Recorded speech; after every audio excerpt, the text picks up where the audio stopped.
Je réfléchissais depuis un long moment, cette question était dans ma tête, de faire un voyage ou pas. Et puis déjà j'ai beaucoup prié, je me suis renseignée avec différents organismes missionnaires.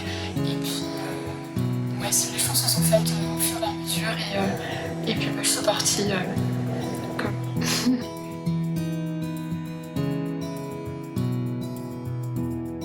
Alors j'ai fait en octobre 2023 un week-end sur la mission et il y avait plusieurs organismes missionnaires dont la WEC et puis j'ai échangé avec une personne de la WEC et puis ça m'a intéressée et je trouvais ça chouette de pouvoir partir avec un organisme qui m'accompagne et que de partir peut-être plus de manière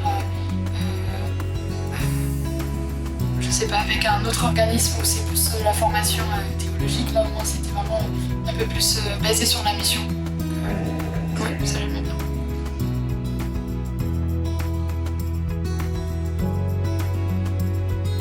Oui, alors j'ai fait un week-end qui s'appelle Get and Go et donc, tout un week-end on parle sur qu'est-ce que c'est la mission,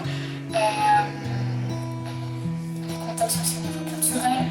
Ça m'a vachement encouragée, appris à me poser des questions, que ce soit en termes de choc culturel ou les défis qu'on peut avoir sur place et comment se positionner aussi en tant que chrétien dans un pays qui ne connaît pas forcément l'évangile. Et du coup, ça m'a beaucoup apporté. Ouais, j'ai beaucoup aimé.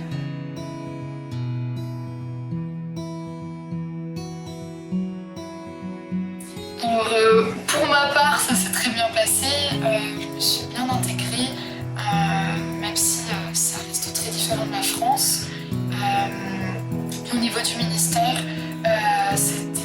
j'étais avec des chrétiens sur place qui m'ont fait découvrir, qui m'ont montré la vie, que ça soit au niveau de la vie quotidienne, pratico-pratique, et puis au niveau des églises, et ça m'a vraiment beaucoup apporté d'avoir une autre vision, de pratiquer sa foi d'une façon différente, dans un contexte différent aussi, entouré de personnes qui sont peut-être plus musulmanes ou d'une autre religion ou ça. Et donc, ouais, très chouette.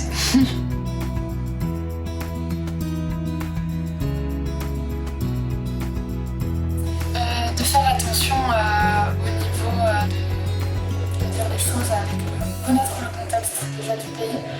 Comme c'est un pays qui a souffert de la guerre il y a 30 ans, il y a encore des divisions, même au niveau de la langue, il faut savoir employer les bons mots pour le bon peuple, parce que sinon ils peuvent être vexés qu'on leur parle dans la mauvaise langue. Pareil au niveau faire attention de dire certaines choses ou pourquoi c'est fait comme ça ou pourquoi il n'y a plus ce genre de choses. Parce que avec la guerre, ça n'a pas été reconstruit ou avec la guerre, des gens sont décédés.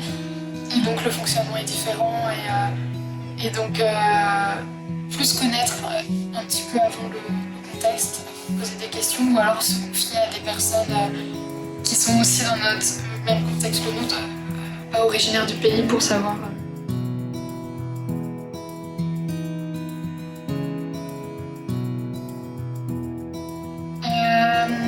Je dirais c'est de m'ouvrir à voir quelque chose complètement différent. Et c'est en étant dans un autre pays qu'on réalise la chance qu'on a en France. Et de s'ouvrir à une autre vision des choses, une autre façon d'exprimer sa foi ou juste au niveau du travail. C'était pas pareil par rapport à la France. Donc ouais, moi je dirais c'est vraiment global. S'ouvrir aux autres. J'ai rencontré des personnes de nationalités vraiment différentes, des histoires vraiment différentes. Et ce qui m'a fait beaucoup de bien, c'est de voir qu'on peut servir Dieu, peu importe la langue, et même dans les églises, de louer, on a les mêmes chants, mais pas dans les mêmes langues, et ça, je trouvais ça très très beau, et de voir qu'on a le même Dieu tous ensemble. Donc, ouais.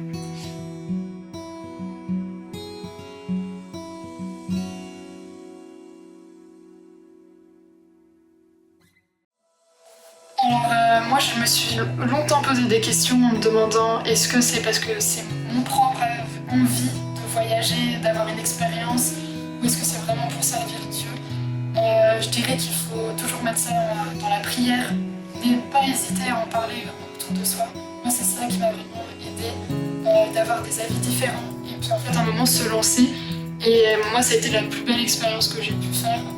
Ça m'a autant apporté au niveau spirituel, de rencontrer énormément de chrétiens, d'être entourée de prix pour ça, pour ce projet.